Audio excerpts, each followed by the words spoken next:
Assalamualaikum, salam Malaysia Madani bersama saya Muhammad Dihya Sahlan dalam Berita Pagi Sabah edisi Khamis 13 Julai 2023. Beberapa kawasan dinaiki air di Kota Kinabalu dan daerah berhampiran berikutan hujan berterusan semalam. Keadaan hujan dilaporkan bermula awal petang sehingga lewat malam. Antara kawasan terjejas ialah Penampang, Likas, Manggatal, Inanam dan Kolombong. Tinjauan RTM di Penampang mendapati beberapa rumah di Kampung Kodo, Penungkuhon, Keanapan, Sugut Penampang dinaiki air. Bagaimanapun keadaan tidak seteruk sebelum ini hasil projek pembesaran Sungai Sugut. Harapan saya kalau macam tu kan, kalau ini pembesaran sungai dilanjutkan 1 kilometer lagi daripada yang pengairan projek tu, saya rasa masalah banjir di area sini selesai dengan pembesaran sungai lah. Cuma pembesaran tempoh hari, aku dah tidak silap saya 1 kilometer daripada sungai yang dibesarkan dulu lah. Perubahan selepas pembesaran sungai, ya terima kasih dengan kerajaan yang sudah memberikan pembesaran ataupun usaha untuk membesarkan itu sungai. Rasanya perubahan dia adalah dia ada lebih cepat surut. Jadi mungkin area kami di Kampung Kodau ini perlu diusahakan lagi supaya kami di sini pun merasa selesa kalau hujan-hujan kuat ini tidak lagi merasa mengalami itu banjir. Setakat malam tadi tiada laporan pusat pemindahan dibuka maupun penduduk dipindahkan.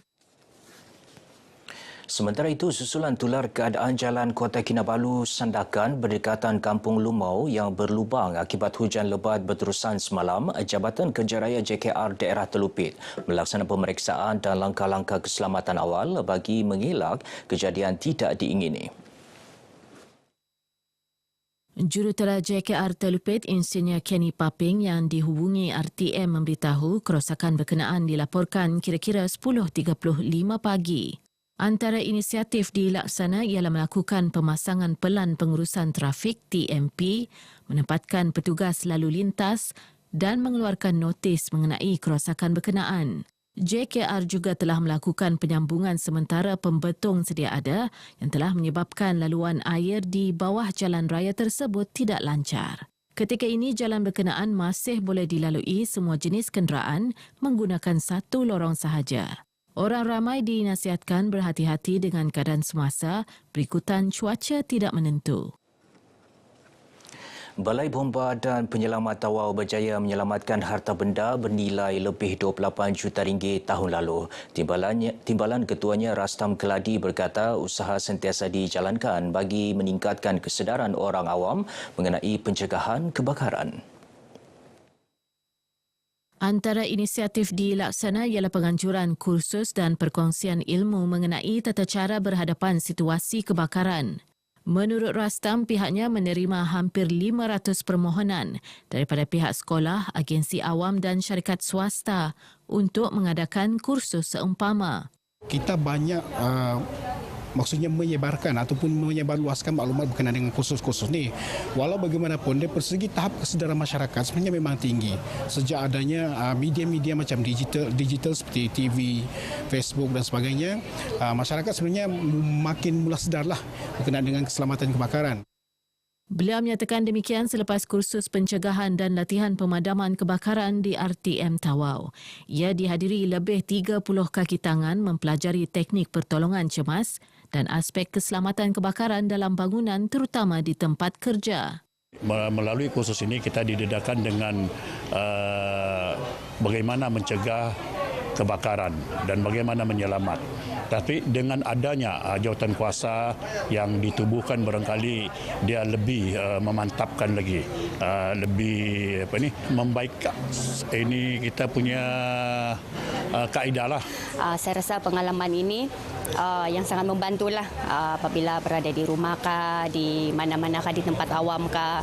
Ini yang kami boleh perhatikanlah at least untuk mencegah kebakaran awal ataupun membuat penyelamatan kepada individu atau bangsa-bangsa di peringkat awal. Kursus hari ini sangat baik ya untuk kita praktikan kepada komuniti kita ataupun rakan-rakan di rumah maupun di pejabat. Dia mengajar kita mengambil langkah-langkah dari kosong saat hinggalah 10 minit waktu awal kebakaran sebelum menanti bantuan dari bomba. Saya dapat mempelajari teknik-teknik pencegahan awal serta bagaimana untuk menyelamatkan mangsa dan sebenarnya banyak yang kita tidak tahu dapat kita pelajari pada hari inilah. Sebelum ni belum pernah lagi ada pengalaman untuk memadam api. Tapi tadi ada pengalaman untuk memadam api, jadi tahulah cara macam mana mau cabut dia punya pin, macam mana mau halakan dan padamkan api tersebut.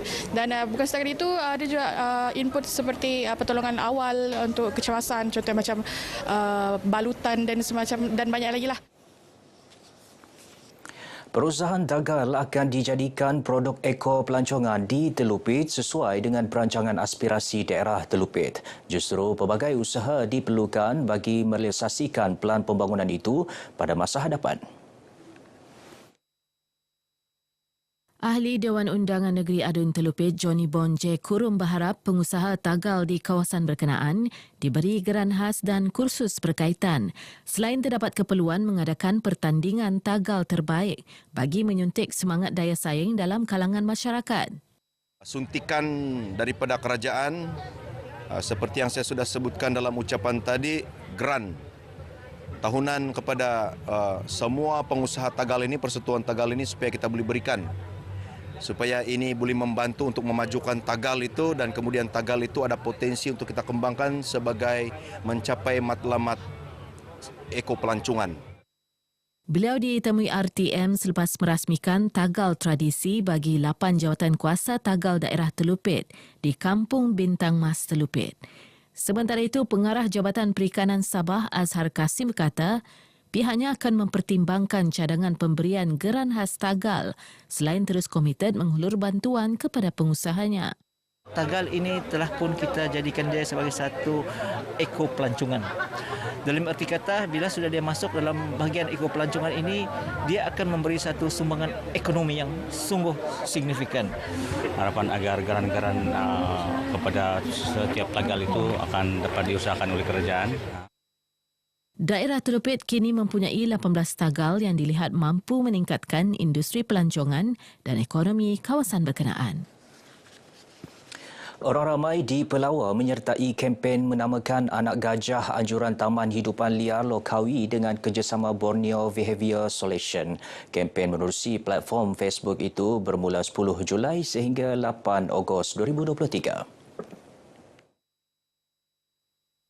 Kurator Taman Hidupan Liar Lokawi Mariati Abdullah Lakim dalam satu kenyataan memaklumkan kempen bertemakan melindungi habitat gajah untuk hari esok yang mapan diadakan sempena Hari Gajah Sedunia. Kempen diadakan bagi mencari nama yang sesuai untuk 3 ekor anak gajah yang dilahirkan di taman berkenaan, iaitu seekor yang dilahirkan tahun lalu dan 2 ekor anak gajah lagi tahun ini. Ia juga antara lain bertujuan meningkatkan kesedaran awam untuk melindungi hidupan liar dan dalam masa sama kempen juga diharap dapat menarik lebih ramai pengunjung ke Taman Hidupan Liar Lokawi untuk merasai sendiri pengalaman sebenar melihat spesies hidupan liar di taman berkenaan. 3 pemenang akan diumum seminggu selepas kempen berakhir. Maklumat lanjut boleh didapati melalui laman Facebook Taman Hidupan Liar Lokawi. Usaha mendidik masyarakat mengenai kepentingan kitar semula terus dipergiat pelbagai pihak termasuk syarikat swasta. Tidak ketinggalan mengambil inisiatif berkenaan, syarikat pengendali sisa klinikal Sedafiat Sendirian Berhad mengadakan kempen plastik to goodies menerusi program tanggungjawab sosial korporatnya sempena sambutan Hari Alam Sekitar sedunia. Ketua Pegawai Eksekutifnya, Datuk Awang Buhtamam Awang Mahmun berkata, menerusi kempen tersebut, orang ramai mengumpul dan menyerahkan bekas plastik.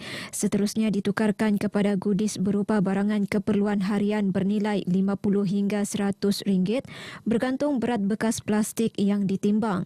Ia antara inisiatif menggalakkan masyarakat menyertai kempen berkenaan, seterusnya mendidik mereka mengamalkan kitar semula demi kelestarian alam sekitar selain menjaga kebersihan. Kita juga ingin mendidik masyarakat tentang penggunaan plastik yang berlebihan dan pada kempen ini juga kita mengajar juga supaya penggunaan plastik ini dapat dikurangkan. Dan kita tahu bahan-bahan yang tidak dikutar semula ini jika kita buang ke sungai contohnya dia akan hanyut ke laut dan dia boleh membahayakan pula kehidupan laut. Beliau menyatakan demikian kepada RTM selepas merasmikan kempen Plastik to Goodies di perkarangan Masjid Jamek As-Salam, Kampung Binoni, Papar. Sementara itu, orang ramai yang ditemui mengakui program berkenaan amat bermanfaat dalam usaha meningkatkan kebersihan dan penjagaan alam sekitar. Memang patut dibuat begini. Pasal kebersihan itu perlu bagi kita. Sekarang ni banyak didapati sampah-sampah jalan-jalan kena buang tidak sempurna dia buang. Amat bermanfaat sekali untuk orang kampung, terutamanya dari segi kalau sekiranya plastik yang dikumpul pada hari ini dibuang begitu saja tidak akan beroleh apa-apa. Tapi pada hari ini kempen Plastik to Goodies beroleh hadiah daripada Sir Afiat. Dan di samping itu sebenarnya manfaat kepada alam sekitar juga memang ada kebaikannya lah. Kita dapat menjaga alam sekitar, menjaga kebersihan dan barang-barang itu dapat kitar semula lah. Program ini diteruskan ke tahun selanjutnya supaya ramai yang dapat ikut lagi. Kempen Plastik to Goodies ini akan diteruskan penganjurannya dengan memberi fokus di kawasan pusat beli belah, hospital dan kawasan perkampungan selain masjid.